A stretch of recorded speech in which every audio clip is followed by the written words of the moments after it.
আসসালামু আলাইকুম দর্শক, আমি মোহাম্মদ মেহেদী হাসান, উপসহকারী কমিউনিটি মেডিকেল অফিসার, বিদ্যালয় স্বাস্থ্যকেন্দ্র কুমিল্লা এবং registered medical practitioner Bangladesh medical and dental council এবং জনস্বাস্থ্য গবেষক ও পথের পরামর্শক কুমিল্লা কসমেটিক খতনা সেন্টার। আজকে আমরা সুন্নতে খতনা পরবর্তী কিছু প্রশ্ন এবং তার উত্তর দেওয়ার চেষ্টা করব। আশা করি সম্পূর্ণ ভিডিওটি না টেনে শুনবেন। প্রথমে আমরা যেটা কনভেনশনাল সার্কামসিশন বা প্রথাগত যে পদ্ধতি আমরা সবসময় যেটা করি, সেই খতনা পরবর্তীতে বাচ্চাদের কিছু সমস্যা দেখা দেয় এবং মাদের মনে বা বাবা মায়ের মনে কিছু প্রশ্ন তৈরি হয়, সেটার উত্তর দেওয়ার চেষ্টা করব। আসলে খতনাটা কিন্তু একটা মাইনর সার্জারি এবং এটা কিন্তু একটা খুবই সংবেদনশীল একটি প্রক্রিয়া। যে কোনো সার্জারির পরে একটা রেগুলার ড্রেসিং বা ফলো আপ কিন্তু প্রয়োজন আছে। তো সেক্ষেত্রে কোনো সার্কামসিশনের পরে বা সুন্নতে খতনার পরেও কিন্তু একটা রেগুলার ড্রেসিং বা ফলো আপের দরকার আছে। এতে করে আপনার বাচ্চার খতনা পরবর্তী যে হিলিং প্রসেসটা সেটা খুব ত্বরান্বিত হবে এবং স্বাভাবিকভাবে অল্প সময়ের মধ্যে কোনো অসুবিধা ছাড়াই সিলাইটা শুকিয়ে আসবে। এখন প্রশ্ন হচ্ছে, অনেক বাবা মাই প্রশ্ন করেন যে খতনা পরবর্তীতে বাচ্চার প্যানিসের বা পুরুষাঙ্গের যে সিলাইয়ের যে অংশটুকু আছে, সার্জিক্যাল যে সাইডটা আছে, সেখানে দেখা যায় অনেক সময় চুয়ে চুয়ে পানি পড়ে, বা ফ্রেনুলামের যে জায়গাটুকু আছে অর্থাৎ প্রস্রাবের নিচের যে অংশটুকু যেখানে প্রস্রাব গড়িয়ে পড়ে সেখানে কিন্তু একটু ইনফেকশনের মতো দেখা দেয়। তো সেইটা নিয়ে বাবা মারা প্রায় আমাদেরকে কোশ্চেন করে। তো সেটার বিষয় হচ্ছে, আসলে দেখেন যখন প্রস্রাবটা একটা নতুন কাটা জায়গায় গিয়ে পড়ে, সেক্ষেত্রে কিন্তু প্রস্রাবটা জানেন শরীরের একটা অবশিষ্ট উচ্ছিষ্ট এটাকে কি বলে, যে একটা শরীরের অপ্রয়োজনীয় বিষয়। তো সেখানে কিন্তু অনেক ময়লা জীবাণু শরীর থেকে বের হয়ে আসে। তো ওই জীবাণুগুলো যখন আপনার এই যে প্রস্রাবের যে মূত্রনালীর যে নিচের অংশটুকু আছে যেটাকে আমরা ফ্রেনুলাম বলি, সেখানে গিয়ে যখন পড়ে সেখানে কিন্তু আসলে কিছুটা ইনফেকশনের মতো, প্রদাহর মতো বা হলুদাভ, বা স্যাঁতসেঁতে বা সাদা ফ্যাকাশে বা একটু ডিসচার্জ, এই ধরনের সমস্যা দেখা দেয়। তো এটা নিয়ে বাবা মারা অনেক উদ্বিগ্ন হয়ে থাকেন। আসলে আমরা বলবো এটা নিয়ে উদ্বিগ্ন হওয়ার কিছু নেই। আমরা স্বাভাবিক যে ড্রেসিং প্রক্রিয়া আছে, এই ড্রেসিং প্রক্রিয়ার মাধ্যমে আশা করি এই সমস্যাগুলো সমাধান হয়ে যাবে। এখন আমরা কিছু কিছু ক্ষেত্রে সেখানে অ্যান্টিবায়োটিক অয়েন্টমেন্ট ব্যবহার করতে বলি। তো বাজারে অনেক ধরনের অ্যান্টিবায়োটিক অয়েন্টমেন্ট আছে, এগুলা রেগুলারলি ব্যবহার করলে আশা করি এই ড্রেসিংগুলা, ওন্ডগুলা বা ইনফেকশনগুলা কিন্তু সমাধান হয়ে যাবে।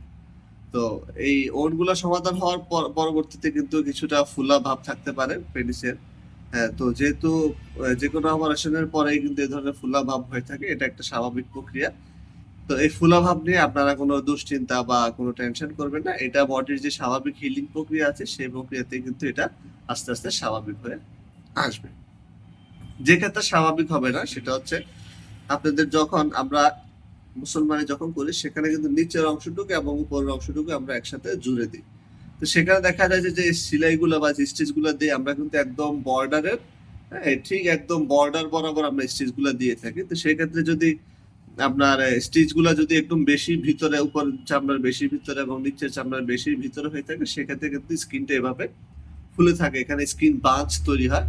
তো সেই বাঞ্চ গুলা কিন্তু আসলে স্বাভাবিক প্রক্রিয়া হিলিং হবে না, এটা কিন্তু একটু দীর্ঘমেয়াদী প্রক্রিয়া। সেই প্রক্রিয়া আস্তে আস্তে এটা হিলিং হবে। অনেক ক্ষেত্রে যদি হিলিং না হয়ে থাকে সেক্ষেত্রে কিন্তু পুনরায় এই বাঞ্চ স্কিন গুলা, যে ফুলা স্কিন গুলা উপর দিকে ভেসে থাকে, সেগুলা কিন্তু রিভাইস সার্কামসিশন বা পুনরায় খতনা করার প্রয়োজনীয়তা দেখা দিতে পারে।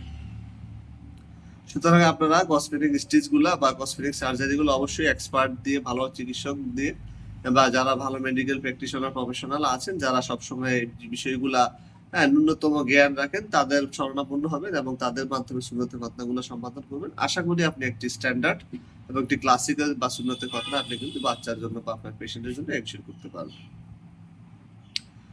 দ্বিতীয়ত হচ্ছে, অনেক সময় বাচ্চার বাবা মা বলে যে এখান থেকে একটু ব্লিডিং হচ্ছে বা একটু চুইয়ে পানি পড়তেছে। আসলে দেখেন খতনা পরবর্তীতে কিন্তু প্রথম দিনে আধা ঘন্টা, 1 ঘন্টা বা 2 ঘন্টার ভিতরে ব্লিডিং হতে পারে, পরবর্তীতে কিন্তু ব্লিডিং হওয়ার সম্ভাবনা নেই। যেটা আছে এটা আমাদের যে ইন্টারেস্ট টিস্যু স্পেসে যে পানিগুলো আছে সেই পানিগুলা কিন্তু আস্তে আস্তে চুইয়ে চুইয়ে পড়ে। এটা স্বাভাবিক প্রক্রিয়া। এটা রেগুলার ড্রেসিং বা ফলো আপের মাধ্যমে আশা করি এটা সমাধান হয়ে যাবে।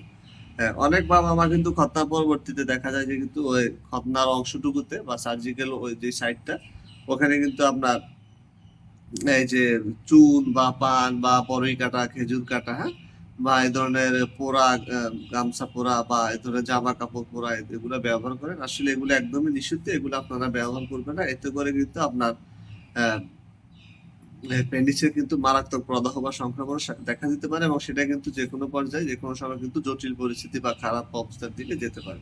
তাই আপনাদেরকে বলব আমরা শুধু জাস্ট অ্যান্টিবায়োটিক অয়েন্টমেন্টটা ব্যবহার করবেন এবং সেখানে অন্য কোনো কিছু মলম, পাউডার, জ্বালা পোড়া, হ্যাঁ? বা পাতা বা এই ধরনের ঝাড়ফুঁক, তেল, মলম, হ্যাঁ? পাউডার এগুলা এই জাতীয় কোনো কিছু ব্যবহার করবেন না। আশা করি এগুলা না ব্যবহার করলে আপনার বাচ্চার কিন্তু হিলিং প্রসেসটা আস্তে আস্তে স্বাভাবিক হয়ে আসবে। আর যদি আপনাদের বেশি অসুবিধা হয় সেক্ষেত্রে আমরা বলবো যে একটু কুসুম গরম পানির ভিতরে একটু বায়োডিন সলিউশন বাজারে পাওয়া যায় সেটা একটা ছোট 30 থেকে 40 টাকা নেবে সেটা একটা পুরোটা পানির ভিতরে দিয়ে ওখানে 10 থেকে 15 মিনিট আপনারা বাচ্চাকে বা পেশেন্টকে বসায় রাখতে বলবেন সেক্ষেত্রে কিন্তু ওখানে ইনফেকশনটা আস্তে আস্তে প্রত্যেকদিন যদি 1 থেকে 2 বেলা করে এটা করেন আশা করি ইনফেকশনগুলো এবং ফুলাগুলো কিন্তু সাথে সাথে আপনার রিকভারি হয়ে আসবে। তো সুতরাং এইসব বিষয়গুলো আপনারা খেয়াল রাখলে আশা করি খতনা পরবর্তীতে কিন্তু আপনাদের এই জটিলতাগুলো বা এই সমস্যাগুলো ফেস করলে আপনারা স্বাভাবিকভাবে বিষয়গুলো কিন্তু কন্ট্রোল করতে পারবেন। তো এই হচ্ছে মানে খতনা পরবর্তী দিনগুলোতে যে সমস্যাগুলা বাবা-মারা বা বাচ্চারা বেশি ফেস করে এটার বিষয়ে স্বাভাবিক কথাবার্তা। তো যেকোনো প্রয়োজনে সুবিধা অসুবিধা অবশ্যই আপনারা আমাদের সাথে যোগাযোগ করবেন। আমাদের WhatsApp নাম্বারে যোগাযোগ করবেন বা প্রশ্ন দিলে আমরা কিন্তু সেখান থেকে আপনাকে একটা উত্তর বা সমাধান দেওয়ার চেষ্টা করব। তো আজকের মতো এখানে শেষ করছি। আপনাদের সকলের সুস্থতা ও দীর্ঘায়ু কামনা করে আজকের মতো এখানেই বিদায় নিচ্ছি। সবাই ভালো থাকবেন। আসসালামু আলাইকুম ওয়া রাহমাতুল্লাহি ওয়া বারাকাতুহু।